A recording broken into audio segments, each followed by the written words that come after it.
have been up. Over the last month, they're recouping about a third of the ground that was lost. Grant Leonard joins us right now, the MIT Group CEO, the MIT Blockchain CEO, very big in Bitcoin mining, the process by which a lot of these Bitcoins are entered into circulation. Grant, I was thinking of you and fascinating your background and how you looked at this as a promising avenue before many did. And then lo and behold, I'm reading USA Today today, and there's this, full pell-mell push among millennials in particular, diving into the crypto craze. Does that worry you when it gets to be that frothy? Yeah, so I mean, it's unbelievable what's happening. Obviously, you guys have seen it as well. And kind of what he was talking about earlier as far as regulation and things like that. Everybody that's in the crypto space, they'd be lying to you if they didn't tell you that they knew it's coming. And I think good regulation would actually be pretty good when it comes to crypto, because there is bad scams, there is bad things. But what I think's happened is, like they mentioned earlier, is this is going to become a $2 trillion business and maybe even potentially a $10 trillion business. And when it gets that big as far as financial markets across the country, it's almost in essence too big to fail. And good regulation can work good, but that's just going to essentially, in my opinion, just prove the legitimacy of where crypto is going in the future. Grant, I get the impression, though, that at least if the SEC chief had his way, he'd kill this in the crib. And to your point, it's no longer in the crib. At least it's at the toddler menacing stage. I'm just wondering if it's too late to shut it down, if that indeed is his goal. I'm just cynically of that view, but what do you make of it? Yeah, I agree 100%. I think it's too late. And when you have some of the most powerful people in the world, and now Wall Street's into it, which I think is almost eliminates the SEC or anybody else from stopping it, but also some of the biggest companies worldwide, you have countries adopting it. I think it's only a matter of time, and it's a shift, because we haven't seen this ever in the financial systems, and so it's when you say it's Wall Street's into. I'm sorry, Grant. When you say Wall Street's into, you're talking about the push for ETFs, that sort of thing, investment vehicles through which you can capitalize on this. Of course, that needs SEC approval itself, and in this environment, I wonder if they get that. But what do you make of it? For sure. I mean, but also hedge funds, right? So now hedge funds are opening up where can start investing into it. And it started off, 3 years ago, it was just the crazy people on the internet, right? And what happened now is, people like Mark Cuban and a whole heck of a lot of other big time people were completely, not necessarily against crypto, but they didn't think it was legitimate. They didn't think it was here to stay.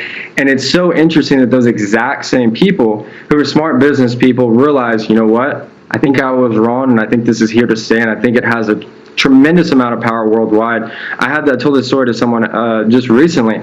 I was trying to make just a $5,000 purchase, which is a decent purchase, but my debit card was declining it, even though I had enough money on it. It just said it couldn't do that amount. But at the same time, I could send Bitcoin, Ethereum, or any other digital currency to anywhere in the world within 5 minutes instantly without having to go through any different banks or anything like that. So that's the power of it, and I think it's going to go worldwide even more, and I think it's here to stay. What is holding the price of all of these cryptocurrencies back? Now, they've appreciated from their lows, but they're still, in the case of Bitcoin, not exactly at the 60+ thousand it was at, at the start of the year. Is it this concern where this is going? Because offsetting that are companies like AMC saying we'll accept payment in Bitcoin, more of these Bitcoin ATMs emerging. That's giving it some sort of street cred. But how do you play this out as an investor? Yeah, so I look at this as, if you look at Bitcoin cycle, these big drop-offs is no surprise. So if you got a new crypto investor, it is about the scariest thing ever. But when you're investing into crypto, in my opinion, it's completely different than investing into the stock market. And what you got to do is, if you're going to invest on it, you have to be investing in the long run. Because if you just look at just sheer valuation, I think Bitcoin just cleared $1 trillion valuation.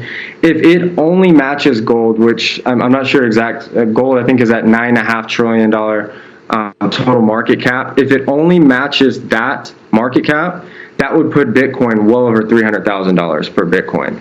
And so you have to think about, obviously we have a financial... Around 46, so you're saying around $46,000, $47,000 now per coin.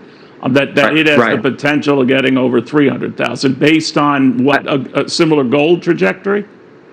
Yeah, just I mean, we look at it as essentially digital gold, and so if you look at the just a few the power of it, because if you look at just major fiat currencies like the yen or like the euro, the U.S. dollar, but when you take into effect all the other countries throughout the world, they don't have as powerful of a currency as maybe those three currencies and maybe a few others, and so I think we're going to see the landscape of the way money works change because it's going to become way more of a world economy because.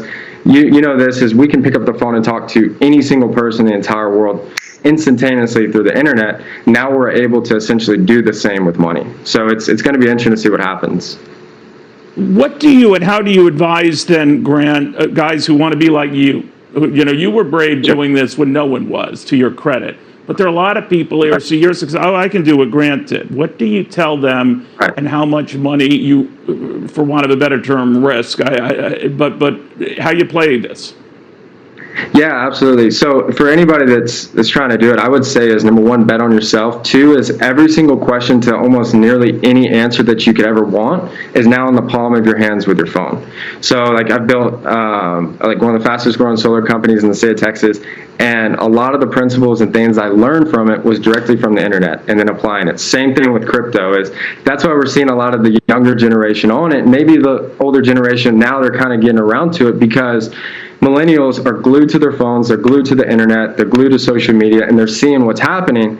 So in some form, they are a little bit ahead of the game. So I would say invest in yourself, bet on yourself, and make sure that you are taking advantage of all the new industries that are being created and staying in tune with it and staying up to date with it and applying those things. And as far as how much you should invest, absolutely do not need a lot of money to invest in crypto. I would recommend 10% or less of your portfolio or the money that you're willing to lose.